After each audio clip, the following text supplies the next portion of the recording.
Hello বন্ধুরা, তো আমি আজকে আবার অন্যদিনের মতো নতুন একটা রেসিপি নিয়ে এসেছি। আজকে রেসিপি কাঁচা আমের ঝুরি আচার। তো চলো আমি এই রেসিপিটা কিভাবে বানাই তোমরা শেষ পর্যন্ত ভিডিওটা স্কিপ না করে পাশে থেকে দেখার জন্য অনুরোধ রইল। তো চলো শুরু করি। এই আচারটা বানাতে আমি 3টে আম নিয়ে নিয়েছি। এবার আম 3টে আমি ছিলে নেব।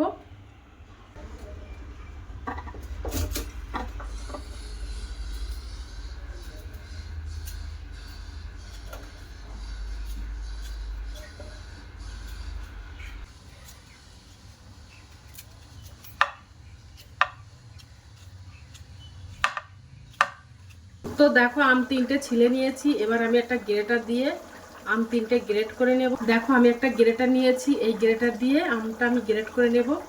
এই মাঝখান থেকে কেটে নেব, তাহলে আমটা গ্রেট করতে সুবিধা হবে।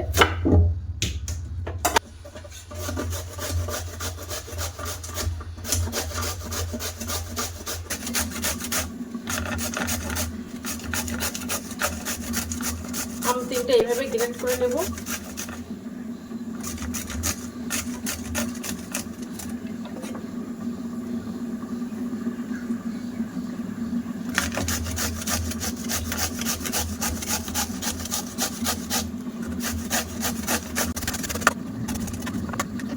আমগুলো গ্রেট করা হয়ে গেছে। এবার আমি পরিষ্কার জল দিয়ে ধুয়ে নেব।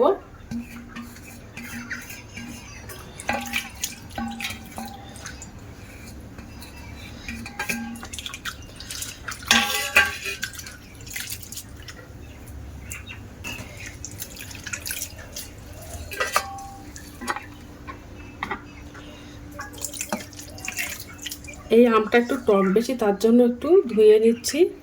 টকটা অনেকটা কমে যাবে তার জন্য।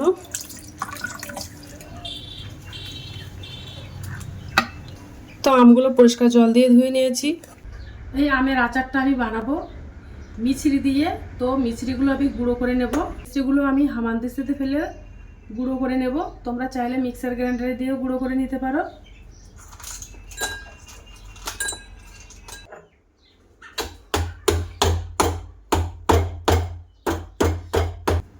তো মিষ্টিগুলো আমার গুঁড়ো করা হয়ে গেছে।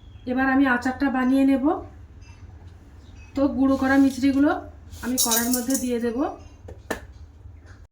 এবার আমি ওর মধ্যে ওই বাটির হাফ বাটি জল দিয়ে দেব।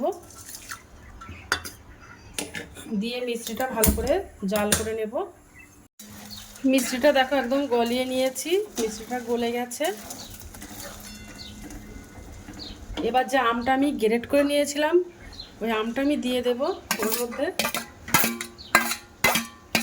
এই আমটা আমি কোনো সিদ্ধ করিনি, কাঁচা আম গ্রেট করে দিয়েছি যেহেতু। এবার আমি আমটা ভালো করে জাল করে নেব। ওর মধ্যে আমি একটু ফুড কালার দেব, একটু ফুড কালার দিয়ে দেব।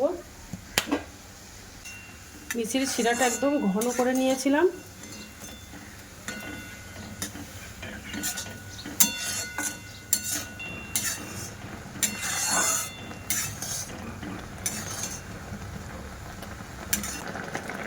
দেখো আমার আমের আচারটা বানানো হয়ে গেছে।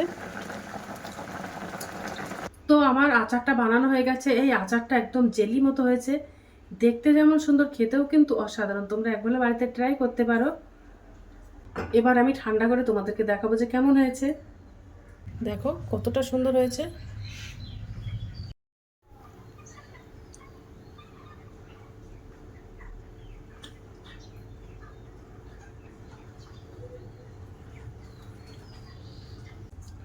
তো দেখো কাঁচা আমের জেলি আচার কতটা সুন্দর হয়েছে, দেখতেও যেমন সুন্দর খেতেও কিন্তু অসাধারণ।